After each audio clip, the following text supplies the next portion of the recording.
Hi, Sunday lunch biryani பார்க்கலாமா? எப்படி செஞ்சாலும் பிரியாணி கரெக்டாக வரவே இல்லையா? இப்படி ஒரு வாட்டி செஞ்சு தான் பாருங்களேன். தேவையான பொருள் எல்லாமே எடுத்து வச்சுக்கலாம். பட்டை, லவங்கம், ஏலக்காய் எல்லாத்தையும் 6 நம்பர் எடுத்து வச்சுருக்கேன். இது கூடவே 400 கிராம் வெங்காயம், 300 கிராம் தக்காளி, 1 கிலோ அரிசி ஊற வச்சாச்சு, 1.5 கிலோ சிக்கனும் வாங்கி வச்சாச்சு, 200 ml தயிர், இது கூடவே இஞ்சி பூண்டு பேஸ்ட்டும் எடுத்து வச்சாச்சு. ஒரு லெமன் எடுத்து ஓரமாக வச்சுட்டு ஸ்டார்ட் பண்ணலாமா?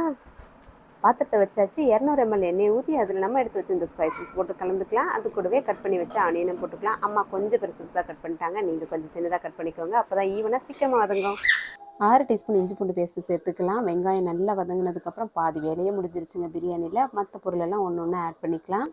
அரைக்கட்டு புதினா, அரைக்கட்டு கொத்தமல்லி, இது கூடவே 4 பச்சை மிளகாய், 200 ml தயிர் சேர்த்து நல்லா கலந்து விட்டுக்கோங்க. அரிசி 5 அழாக்குன்னா 2 அழாக்கு தண்ணி ஊற்றிக்கோங்க, அதாவது பாதி. நல்லா கலந்து விட்டுட்டு அதை மூடி போட்டு ஒரு பக்கம் கொதிக்கட்டும். அரிசிக்கு உலை வச்சுக்கலாம். உலை கொதிச்சதுக்கப்புறமா ஊற வச்சுருக்க அரிசி போட்டுக்கலாம். அது கூடவே 1 டீஸ்பூன் கல்லுப்பு, அதை ஊற வச்சுட்டு இப்போ இந்த மூடியை ஓப்பன் பண்ணுவோம். அதில் ஒரு லெமனை நல்லா பிழிஞ்சு விட்டுக்கலாம்.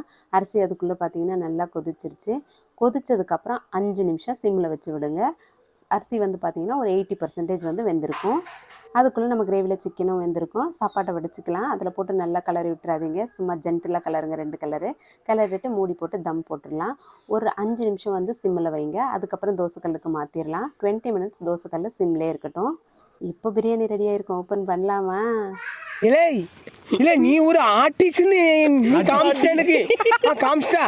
அவ்வளோதான், பிரியாணி ரெடி ஆயிடுச்சு. மேலே இருக்க பிரியாணி கீழும், கீழே இருக்க பிரியாணி மேலும் வரா மாதிரி சும்மா ஜென்டலாக ஒரே ஒரு கிளறி விட்டுக்கலாம்.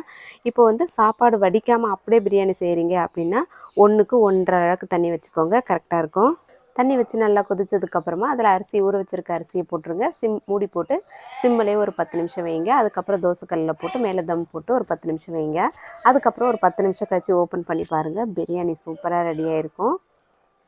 இப்போ நம்ம வீட்டில் பிரியாணி ரெடி ஆயிடுச்சுங்க, வாங்க சாப்பிடலாம்.